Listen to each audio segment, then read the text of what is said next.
A terrible performance that has undone a lot of the forward steps taken after the Tottenham 6-1 defeat. To pinch a phrase, diamonds aren't forever, and I'm going to pick apart why it turned into a car crash on the whiteboard. First, let's look at the stats.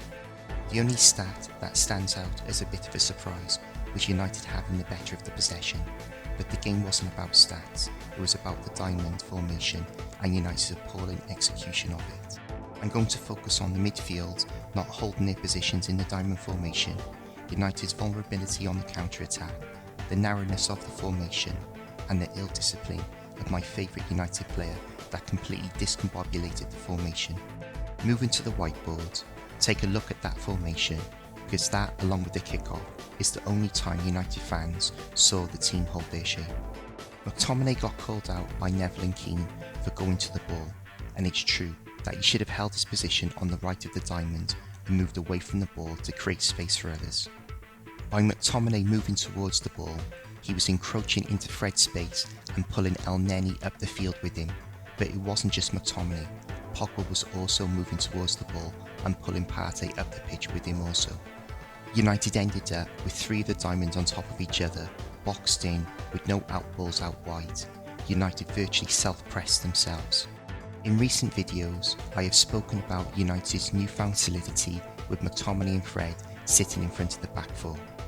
There was one move in the first half where McTominay got up the right-hand side, put a cross in, Arsenal intercepted the cross, and on the transition, with McTominay on the right instead of alongside Fred, Arsenal had the type of space on the counter-attack that Crystal Palace and Spurs had earlier in the season. Nothing came of the counter-attack, and because Arsenal pinned United back for long periods, we didn't see it happen again, but it was one example of how this formation lacked defensive solidity. Again, in a number of previous videos, I have lamented United's lack of width in the 4-2-1-3 formation. With United playing with two up front instead of the three, it got even narrower. Every United player, apart from Shaw and Wan-Bissaka, played between the width of the penalty box, and on the transition, there were no outballs, which made it easy for Arsenal to pin United back in their own half and win the ball back. In this formation, Bellerin was Pogba's man, and he let Bellerin run past him the whole game. All Arsenal's chances came down United's left-hand side. I will go into them in more detail later, but the main issue Pogba's laziness caused was putting Shaw into a 2-on-1 situation with Bellerin and Willian. On the other side, despite the issues McTominay had in their system, he went with Saka when he went forward, and between Wan-Bissaka and McTominay, they stopped Saka and Aubameyang getting into these areas, which is no mean feat against two class players. This is a screenshot one pass before Bellerin screamed across the face of the goal, which Aubameyang just missed on the far post. Straight away you can see Shaw is 2v1 against Willian and Bellerin. Bellerin is in absolute acres, and Willian plays a simple ball down the side, and Bellerin flashes across the face of the goal. But look where Pogba is, the supposed left side of the diamond, and picking up Bellerin. If Pogba wasn't in that position, what danger is there? United have the numbers through the middle and needed him to be in his position to stop Bellerin. This screenshot is two passes out from Willian hitting the crossbar. The ball is played inside to Willian. Shaw in that 2v1 goes with Bellerin, leaving Willian in space to play a 1-2 with Aubameyang and hit the bar from the shot. Look where Pogba is. He is further up the field than Rashford and is in line with the apex of the diamond in Fernandes. If Pogba is where he should have been, which is here, this situation doesn't happen.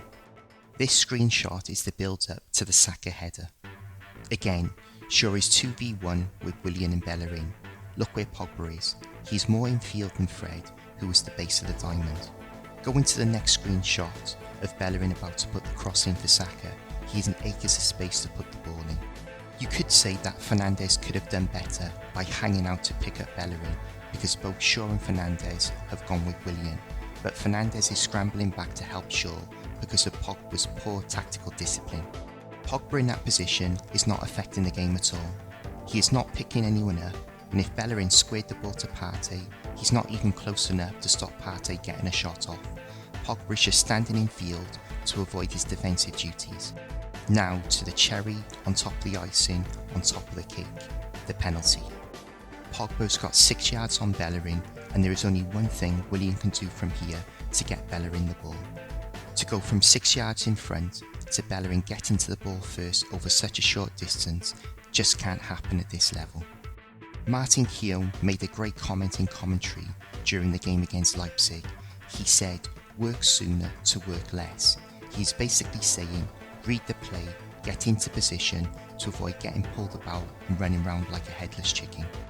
But because Pogba doesn't want to run in the first instance, he waits until he has to.